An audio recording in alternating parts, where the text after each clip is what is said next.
Exfiltrate the hot zone, boss.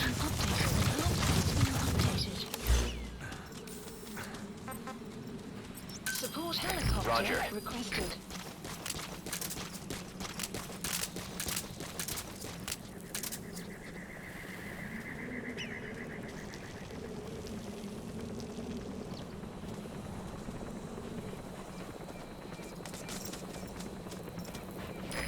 This is B-Quad. Arriving shortly at LZ. This is B-Quad. On station at LZ.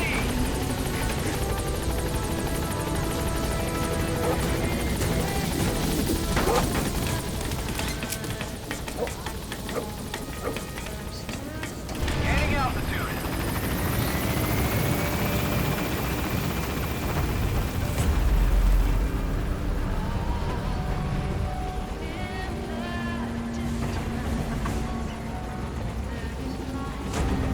Warning.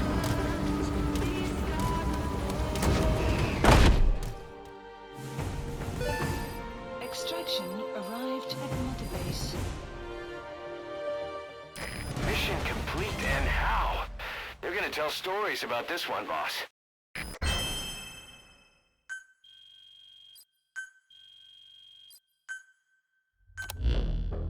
Boss, the target filled us in on what's been going on. He betrayed the Soviets, passing information to Langley, but got scared after learning XOF used the vocal cord parasites.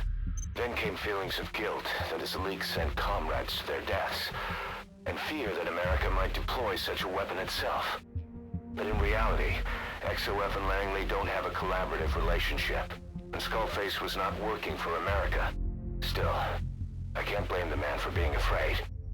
After laying low with the Mujahideen, he tried to cut his ties with the US and return to the Soviet military. But along the way, someone came after him, and he was forced back into hiding.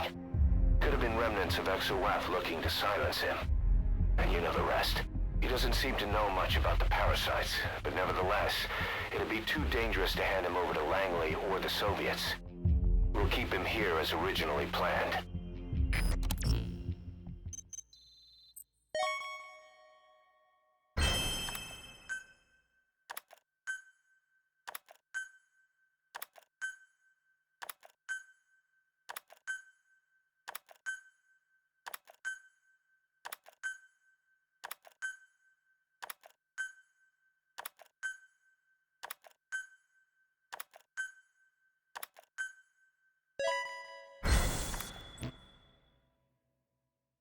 Boss, we have an emergency.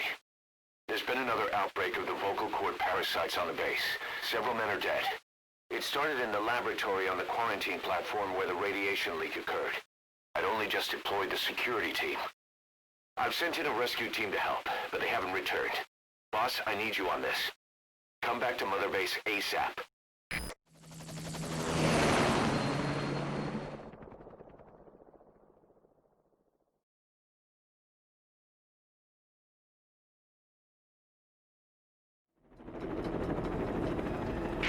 Here we go again. There's been another outbreak in the laboratory. The quarantine platform. We sent a team to investigate and recover the survivors, but they haven't returned. There's nothing on the radio either.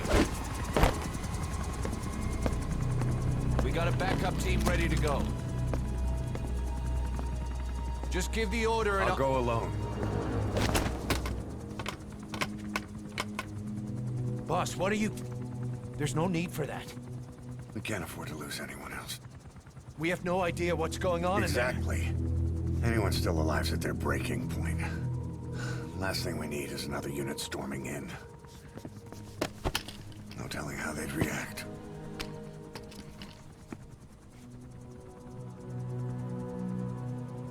Fine. First off, check how much the infection has spread. Rescue comes next, after we know the situation. When you're ready to move, just use the iDroid.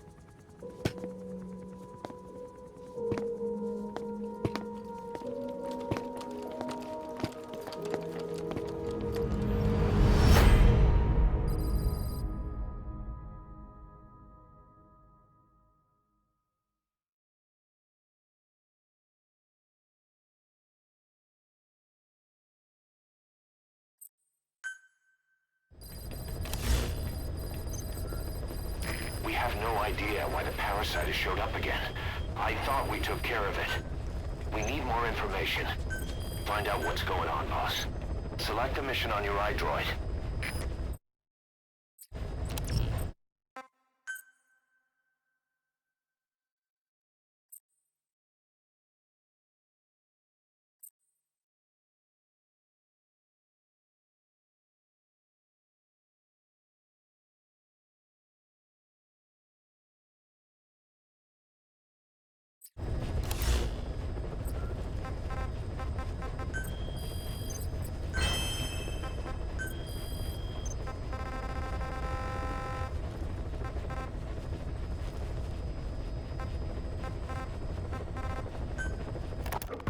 We finished decoding the informant's report. That floating kid we've run into a few times now. Looks like he was a test subject in clinical experiments. The Soviets called him the Third Boy. The Third Boy was brought to a lab on the outskirts of Moscow from Czechoslovakia, after which he was due to be sent to a research center in Leningrad, then Siberia, and finally an academic town in Novosibirsk. It doesn't appear that the researchers witnessed the talents we've seen from him, but nevertheless he was quite the popular subject. His latent cognitive abilities suddenly awoke en route to Moscow. According to the report, the Third Boy was easily influenced by other individuals' biofields. Evil thoughts, in particular. They affected his mind like a virus. Extreme anger or resentment, motives for revenge, in other words.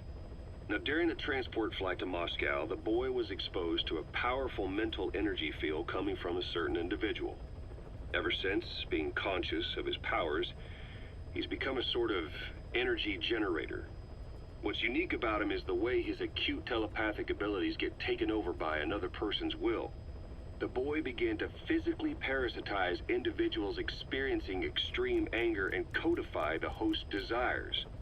This includes amplifying the host's natural strengths. Or, in accordance with the host's desires, he can also implant program code in another individual, making them a puppet, essentially. Human neural synapses transmit weak electrical currents between neurons. These electrical currents, though at a level difficult to observe, warp the magnetic field outside the body. The Third Boy is able to pick up these weak fluctuations. Contrary to psychotronics, which involves controlling the human mind, his abilities as a receptor are too high. The emotions he picks up from another individual are amplified and unleashed into his body as they recur in his brain. They turn into microwaves, which then affect the physical world, triggering paranormal phenomena like the spontaneous combustion of organic matter or psychokinesis, moving an object without touching it. There's one other thing. While he's parasitizing a host, the boy's ego gets shut away, allowing the will of the host to take control of his powers, like some annoying static drowning out your own voice. That means he isn't responsible for what's been happening. Somebody's extreme anger has manifested through the Third Boy's powers in ways none of us could have predicted, which would mean this was going on somewhere around us. Looking back on it, a lot of things make sense now. The Man on Fire, Sahelanthropus, they both came to life thanks to the Third Boy's powers. Everything has been happening through him as a catalyst. We first saw him in the hospital on Cyprus.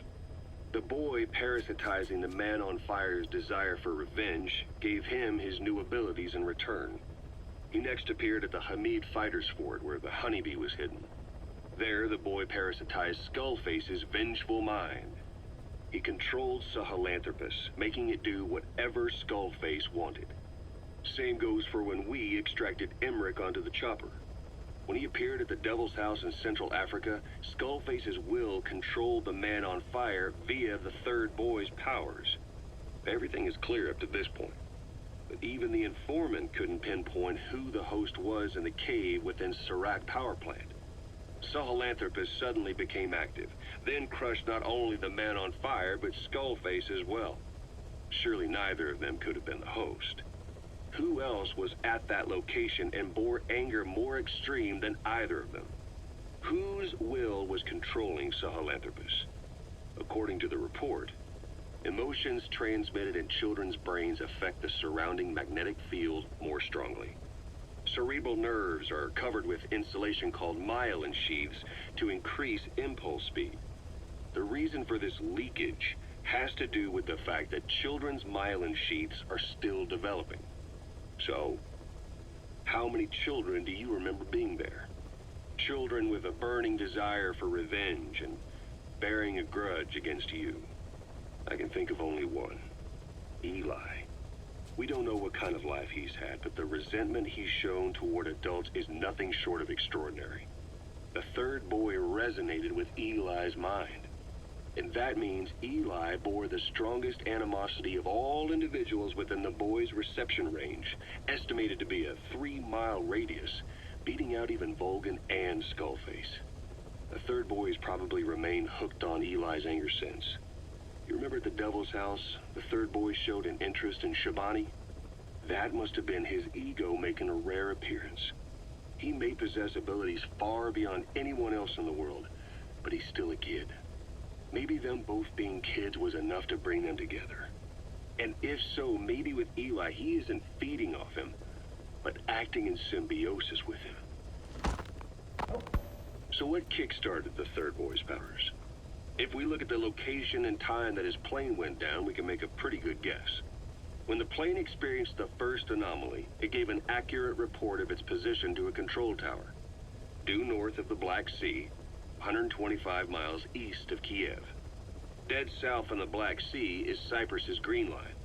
So the plane's position was directly north of the hospital where you'd been asleep for 9 years. And this anomaly was reported at exactly the same time that you woke up. The plane was enveloped in flame from the inside out. The fuselage burnt to ashes. There were no survivors, at least not publicly admitted. Your thoughts formed a synchronicity with the boy's psyche and were amplified inside his brain. That would have been more than enough to trigger his abilities. Your rage was like a big bang in his head, blowing the lid off his powers. The boy was then secretly moved to the lab outside of Moscow where Volgin was comatose. There, Volgin's thoughts resonated with the boy and he was awakened. Volgin became the man on fire, hell-bent on getting revenge on you. His instincts led him straight to you. Skullface knew Volgin from Operation Snake Eater, or perhaps from even before. Monitoring this pair of extraordinaries, he discovered the hospital and sent his assassin and XOF. Skullface was probably watching the situation from close by. Then, realizing how useful these two test subjects could be, he approached them. Reacting to Skullface's thirst for revenge, this time the boy let Skullface's will control Volgin. Volgin, at times driven by personal revenge, at times through Skullface's will, kept on moving, though his body was little more than dead meat. Perhaps there were moments where even your thoughts affected him as well. But without the boy's power, it was like the plug had been pulled from the socket. Everything was powered by anger, malice, revenge. This is how the end of the report sums things up. Both the third boy and the man on fire were originally test subjects of paranormal research for military applications, like telekinetically controlling the leader of an enemy nation and making him launch a nuke, or stopping the heart of someone on the wrong side of the Berlin Wall, experimenting with latent human abilities. They were used as tools of the Cold War. The boy's only crime was being born with unique gifts. But he was sacrificed on the altar of war. His life reduced to slavery under other people's wills. Turned into a living weapon with no will of his own. Eventually, the only emotion he could feel must have been the desire to get revenge for the hand he'd been dealt. Boss, it's you that awakened the boy's powers. But there's more to it than that. I guess the anger emanating from you was something he could truly relate to.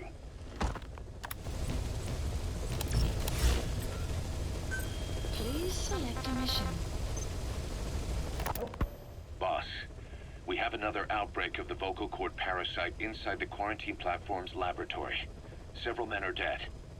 It began after we discovered that radiation leak in the facility's research block. I dispatched the security team to seal off the source and move the researchers to the containment block next to it. That's when they discovered the outbreak. I immediately sealed the laboratory and sent a MOP-3 rescue team, but they haven't returned and comms are dead. We have no idea why the parasite has showed up again. I thought we took care of it. I'd like to get any asymptomatic personnel out of there, but we can't tell who's infectious and who's not. We need more information, like how to tell the two apart. Find out what's going on, boss. Please select a mission.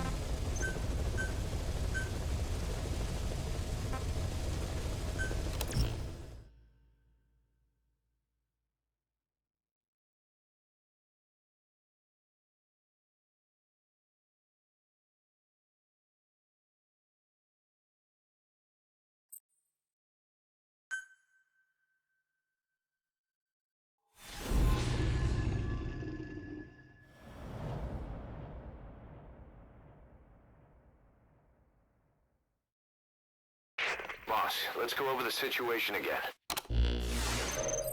We've got another parasite outbreak in the laboratory on the quarantine platform.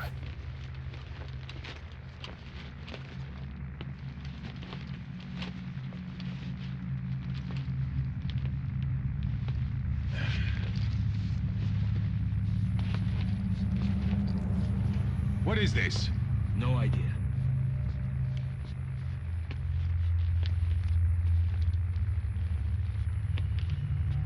Damn it! What the? Shit!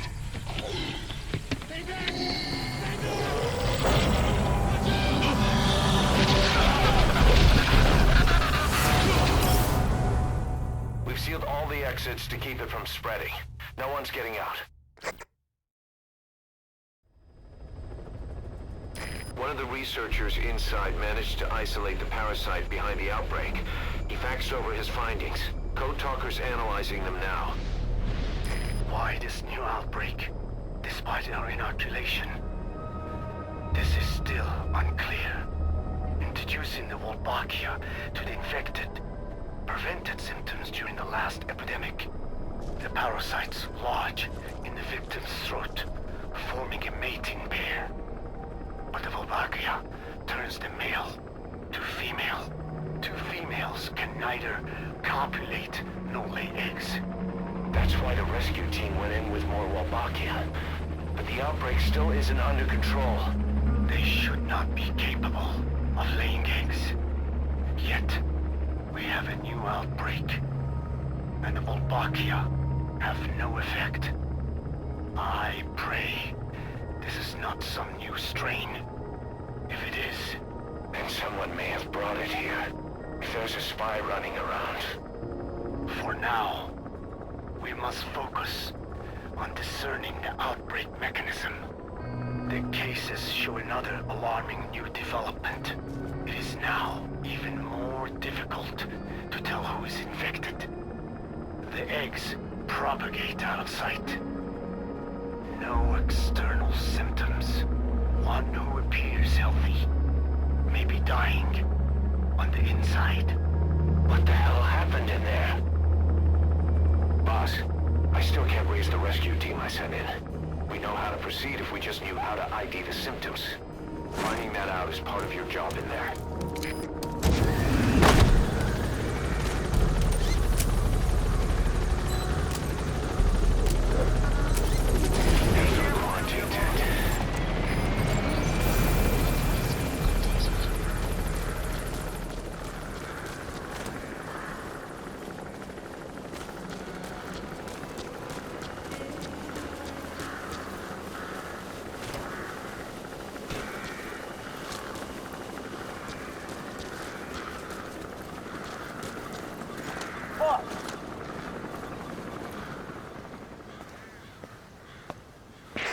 Hang on, Snake.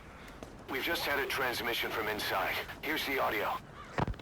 It all makes sense now. I win. Where's it coming from? Unknown. It cut off before we could get a fix. It all makes sense. Think he means the parasite? No way to know. But right now, that's all we've got. Hopefully he can tell us something. We'll have to close the tent behind you, boss. Don't think the infection's airborne, but...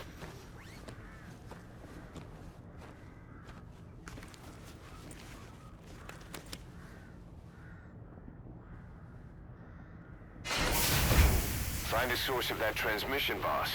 Find our man. You never know.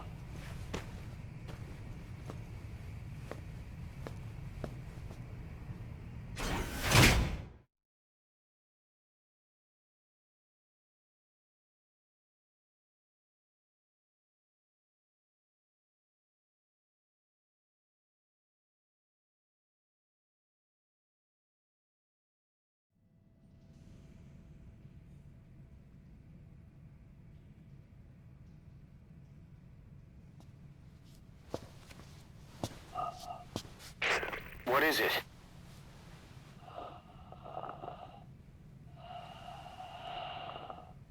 Something sweet. I can smell it even through the mask. The rescue team reported that too. Said it smelled like ripe fruit. We cannot allow the infection to spread. If anyone shows symptoms, you must put them out of their misery. That includes me.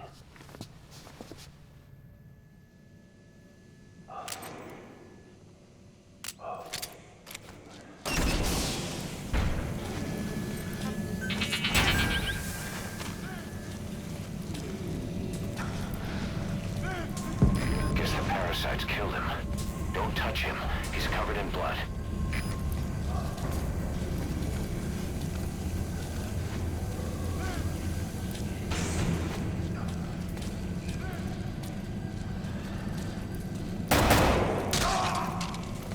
Stay back! Stay back!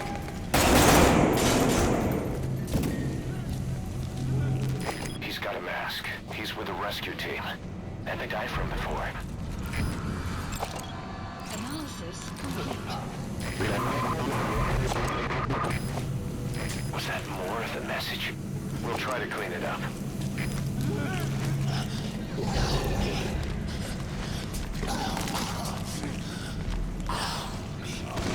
Staff member has died.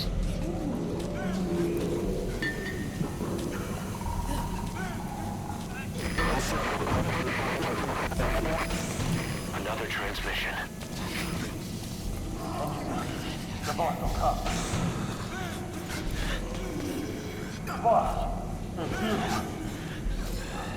He's wearing a mask. He's part of the rescue team. Looks like he's not the one who sent the message. Analysis complete. I'd like to hear what he has to say, but you need to keep going.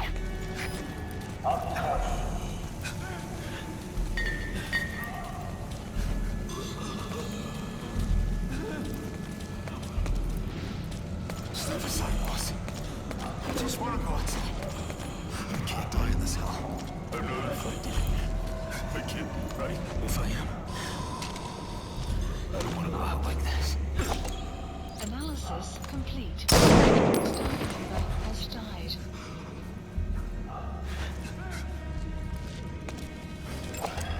Analysis complete.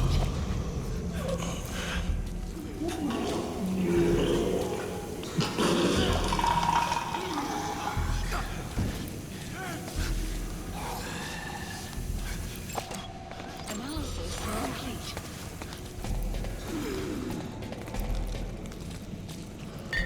I have analyzed part of the data that was faxed out. It Analysis appears even complete. those who barely spoke became symptomatic. This must be some kind of mutation.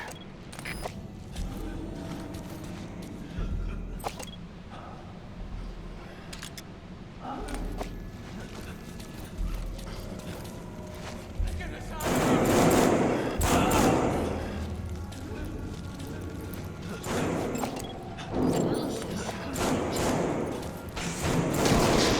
Has died. Analysis complete.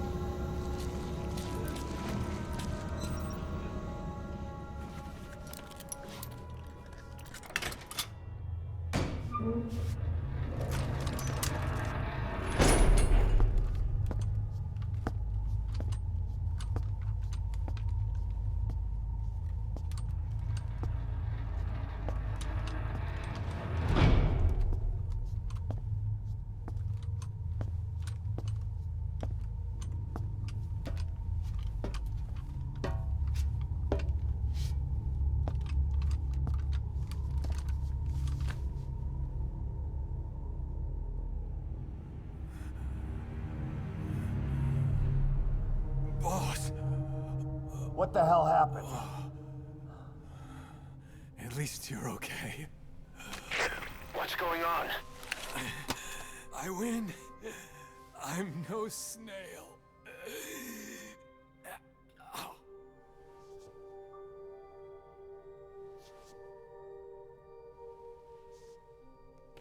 Damn it.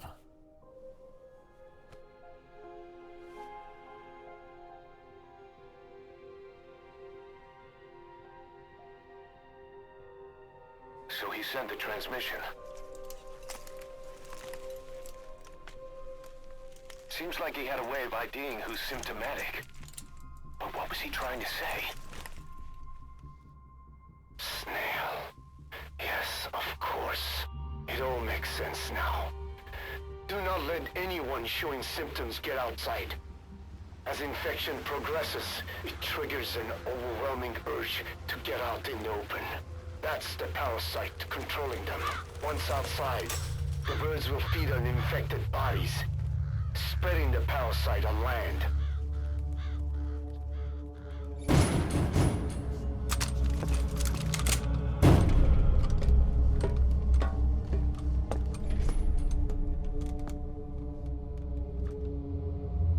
The whole world will be infested.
To shoot, boss. We can't let them outside. Damn it. We can't allow any contagious individuals to leave. Shoot, Snake.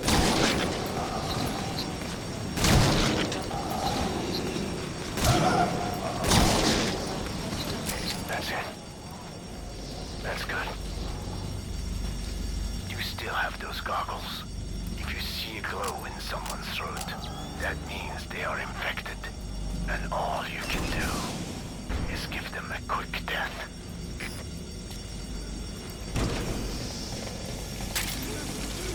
He's infected.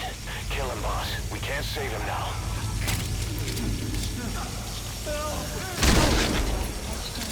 Men.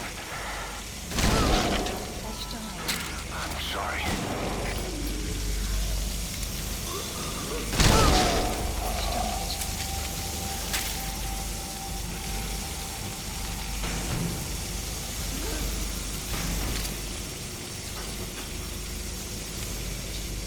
You're kidding, right?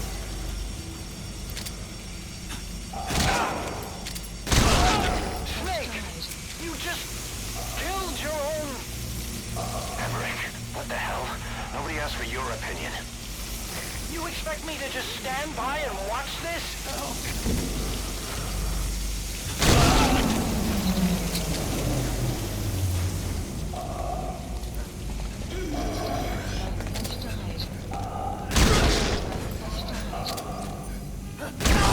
Are here to kill us! Has died. Boss! Has died. You're insane, Snake! He's one of your men! Has died.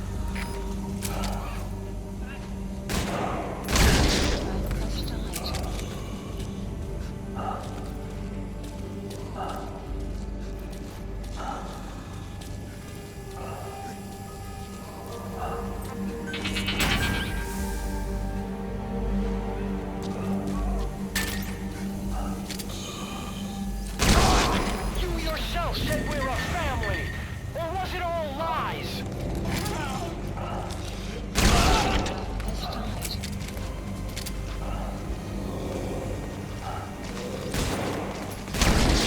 Has died.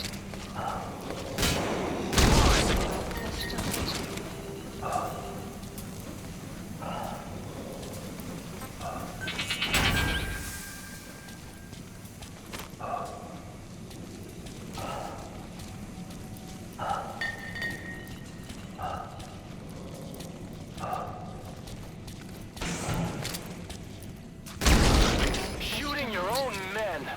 That's not the big boss I knew. Mate! I'm going outside! No, we're dead anyway!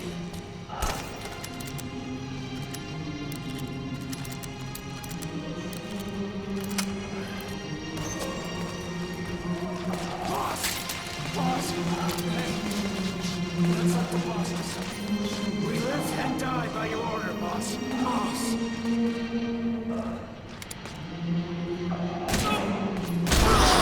Has died. Has died.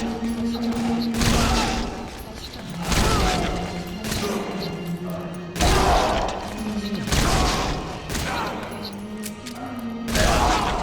Has died.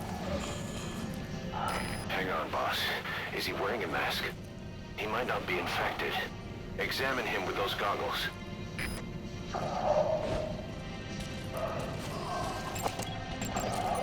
Analysis complete.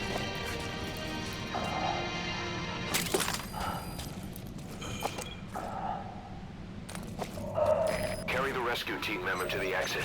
He's the only one not infected.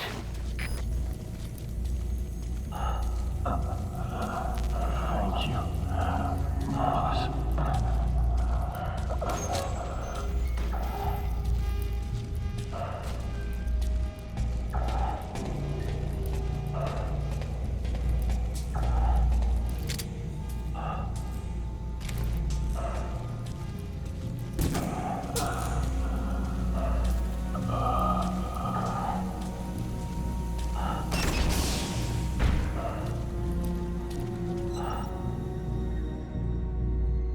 Got a survivor. Unlock the door. Wait. I don't think I made it after all. What? You just checked him. Could it have progressed this quickly? Boss, take another look at him with the goggles.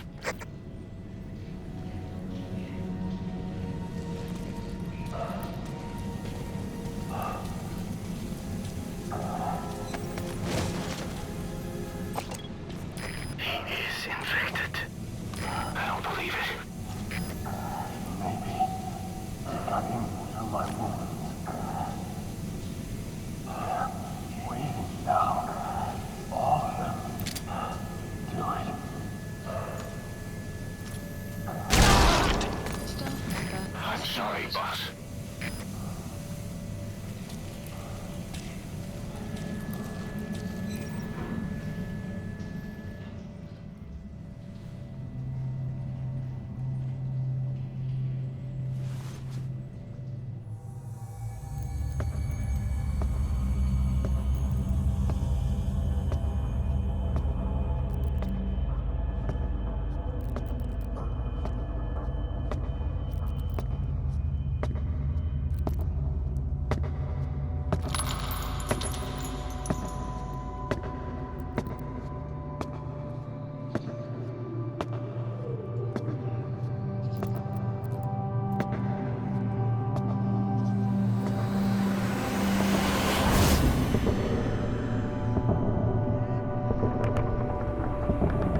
There's nothing we could have done for them.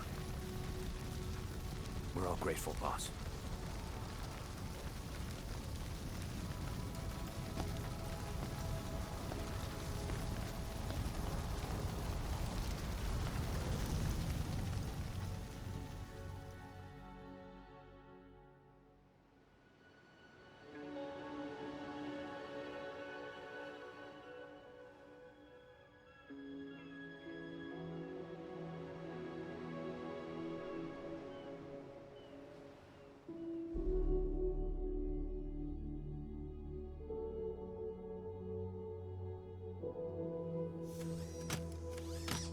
It's your fault! They're dead because of you! What? He's right. I killed him with my own hands. They were on your side! I'm on your side! And you turned them all to ashes!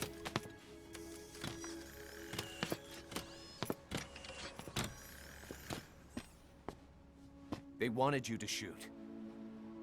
It was that or be burned alive. Come on. Let's get this over with.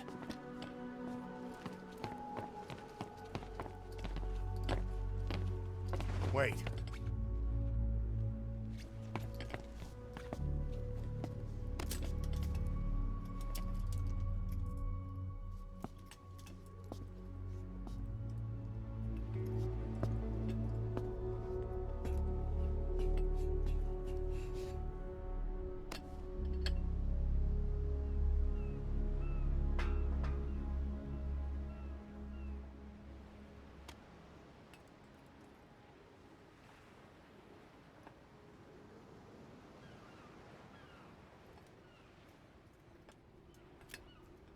I won't scatter your sorrow to the heartless sea.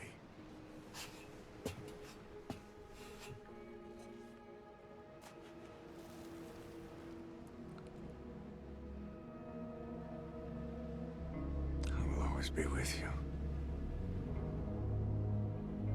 Plant your roots in me.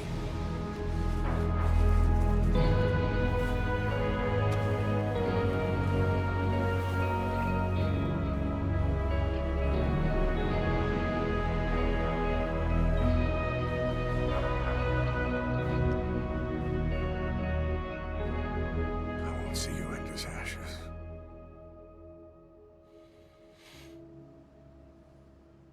You're all diamonds.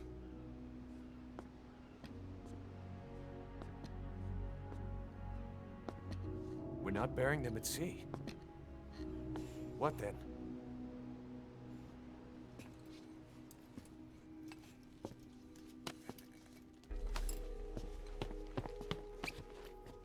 We'll make diamonds from their ashes. Take them into battle with us.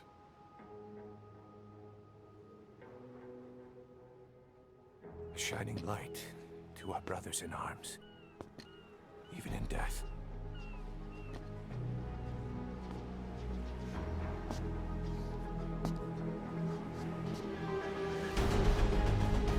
We are diamond dogs.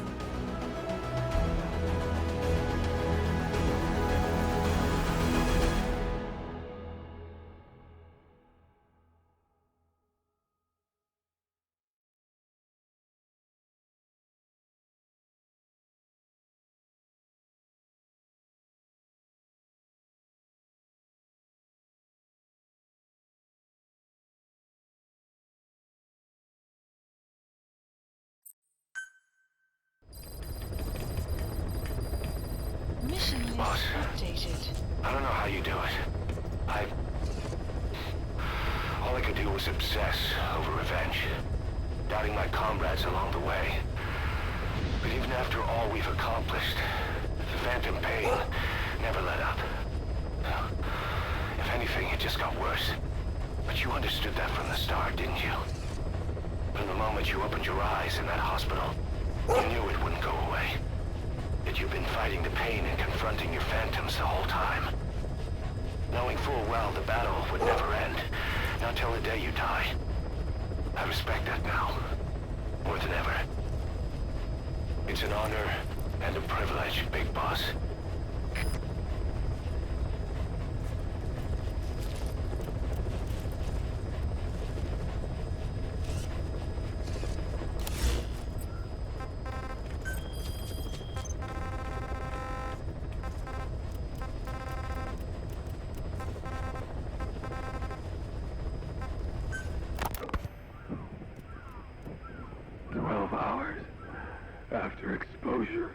God of a symptomatic colleague, I found myself making my way up the stairs to this room.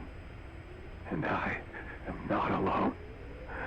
Everyone who's infected, we've all come up here wanting to get outside. I know full well I mustn't leave, given the possibility I'm infected. Yet, I can't contain this urge I feel inside me, like the alcoholic who tries to make any excuse for one more drink. Every step I took up those stairs filled me with this sense of bliss. I still have all my wits about me. It took no time at all to rewire the electronic lock and open the emergency exit. Then, just as I was about to set foot outside, I finally realized what was going on. This desire for freedom is not my own, but that of the vocal cord parasites inside me. They want the ravens to feed on us, pecking us to death, attracted by these sweet secretions. They have mutated to facilitate this. The sweet smell is powerful enough to attract even a species with such a weak nose. So, before the parasites take complete control, I must. Most of the staff in here are already infected.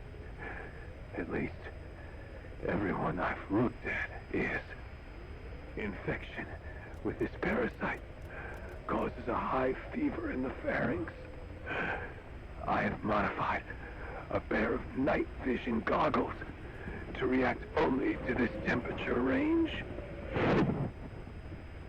With these goggles, you can identify who is infected. Other infected will, like me, feel compelled to make it outside. If the ravens get their meal, they'll head for land next. That cannot be allowed to happen. The whole idea of the vocal cord parasites was that they'd only copulate once exposed to a specific language over time. But the parasites infecting our men in the laboratory laid their eggs straight away. The larvae were eating their lung tissue almost immediately. What kind of mutation was it? Those who were infected and cured still carried the vocal cord parasites in their throats. They were still there, but the males had been rendered female by the Wolbachia, and copulation could not occur. So we thought, but it is the Wolbachia that mutated. Not the parasites? You remember I told you the Wolbachia attempts to maximize its number of female infected hosts? Yes, hence the male-to-female transformation. Precisely. But other Wolbachia strains use different methods. Cytoplasmic incompatibility, killing the males, and parthenogenesis. Parthenogenesis? Aphids? Aphids use that to reproduce via females only. Very good. The females lay their eggs without a male present, creating clones of themselves in explosive numbers. Parthenogenesis was originally a means for an organism to take maximum advantage of abundant resources by increasing its numbers. Certain strains of Wolbachia force this to occur, to create more and more infected females. And that's why our men develop symptoms in the blink of an eye. Wolbachia, causing parthenogenesis, is common in parasitic wasps. Of course, the Wolbachia I introduced to you men did not have this characteristic, but I believe the mutation, whatever it was, caused it to force parthenogenesis in its host, the vocal cord parasites. The Wolbachia we used to prevent egg laying became the agent of limitless reproduction. There's something else. The symptomatic infected in the laboratory all wanted to get outside, even knowing there was napalm waiting for them out there. You said the parasites made them act that way, but parasites controlling humans. Is it possible?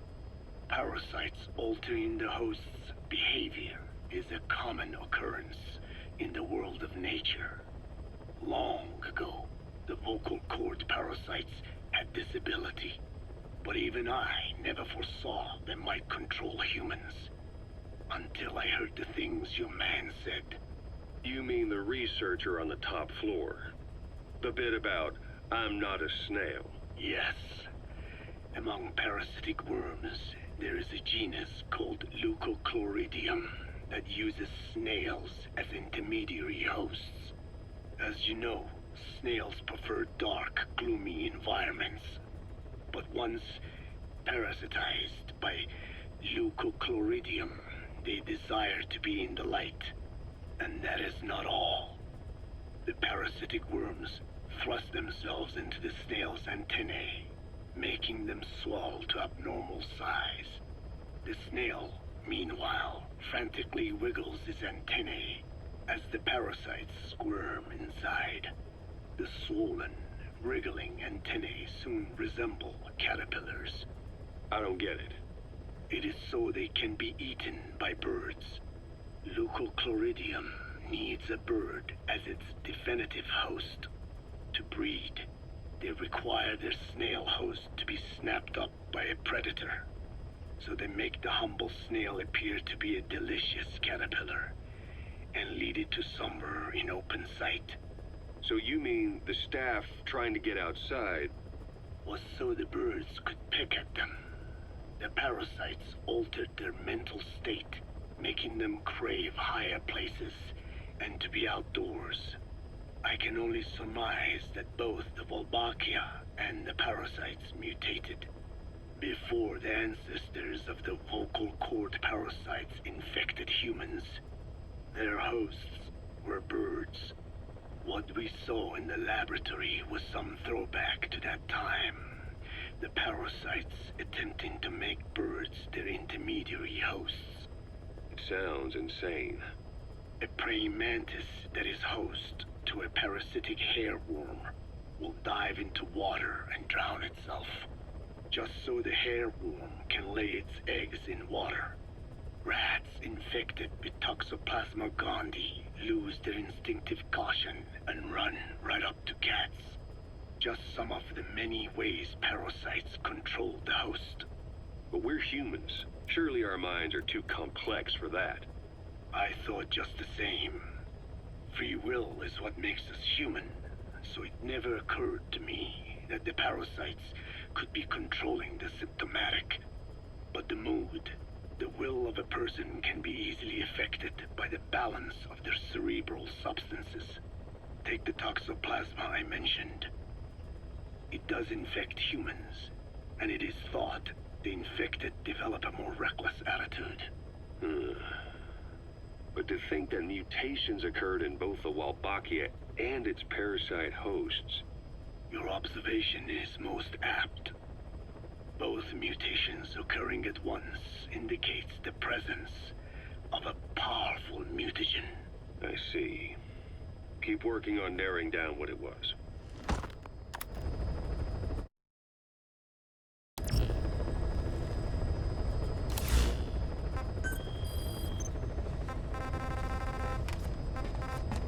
Please select a landing heading to Central Africa.